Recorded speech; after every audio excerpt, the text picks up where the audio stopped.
Hello students, welcome to the channel. Today we are going to find the answer of the life cycle of animals from 4th standard chapter number 1. Let's get started with the exercise.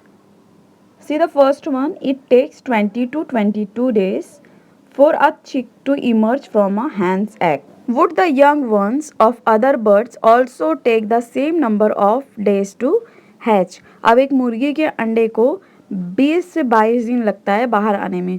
तो question क्या है हमारा, क्या same इसी तरह other birds के भी अंडे में से बच्चे निकलते हैं? Answer is no.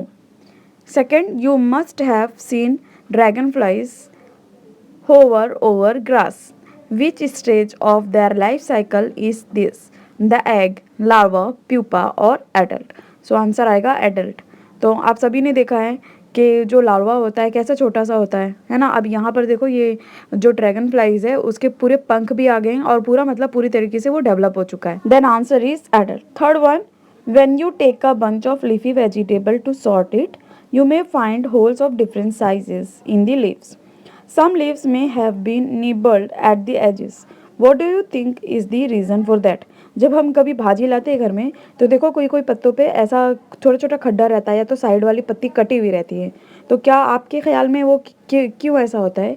The answer is because larva Yeats the leaf. तो वहाँ पर जो भी मतलब कीड़े होते हैं तो वो क्या होता है, इंसेक्ट जो भी होते हैं ना वो उनके जो लार्वा होते हैं यानी जो अंडे देते हैं वो लोग, तो उसमें से लार्वा जो रहता है वो क्या करता है, वो पत्तों को खा जाता है. The answer will come like this, because larva eats the leaf. Fourth one, when you shell peas, you sometimes see tiny green living things inside the pod. Which of the 4 stages of the life cycle of an insect are they? हम जब कभी मटर छिलते हैं ना तो बीच में कभी suddenly देखो एक छोटा सा कीड़ा आ जाता है, उसमें ग्रीन कलर का होता है. ऐसा कीड़ा आ जाता है ना तो उसको क्या बोलते हैं? लार्वा. तो answer will come the larva. Okay. See the next question, answer in brief. Why must the hen sit on her eggs? Answer, a hen lays eggs. Warmth is necessary for chicks to grow inside the egg. So, after laying them, the hen sits on the egg to keep them warm. The chicks inside slowly keep growing. When its growth is complete, the chicks break the eggshell and comes out. तो मुर्गी जो है अंडों पे क्यों बैठती है? ताकि अंडों को थोड़ी गर्मी पहुँचे और वो क्या हो, अंदर से अच्छे से फॉर्म होके चिक्स जो है उसके बच्चे वो बाहर निकले. Next question, why does a hen becomes aggressive when she is hatching her eggs? Answer, when a hen is hatching her eggs she becomes aggressive for fear of their safety. She attacks anyone who tries to go near the eggs. तो वो अपने बच्चों की protection के लिए aggressive हो जाती है, यानी वो अपने आसपास किसी को नहीं आने देती है.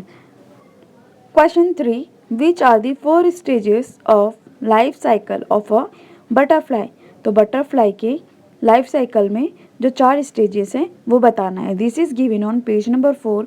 अ butterflies grows, they pass through 4 stages. This are eggs, larva, pupa and adult. Question 4, which changes take place inside the chrysalis of the plain tiger butterfly? Answer is given on page number 4. It remains inside till legs तक. ये पूरा answer आपको copy करना है from page number 4. Next, true और false. A lamb emerge from an egg. Lamb यानी जो sheep का बच्चा होता है वो क्या अंडों में से आता है? Answer is false. Cannot easily see the eggs of an egg because they are very tiny. है ना, हम क्या चूंटू के अंडों को देख सकते हैं? नहीं देख सकते क्योंकि वो बहुत छोटे होते हैं. So answer will come true. When the caterpillar emerges from the egg, it is not very hungry. Answer false. Fill in the blanks. The female butterfly lays eggs on the leaves of a plant. Second, the larva of butterfly is called a caterpillar. तो यहाँ पर हमारा question answer series ख़त्म हुआ. अगर आपको videos पसंद आते हैं तो प्लीज़ चैनल को सब्सक्राइब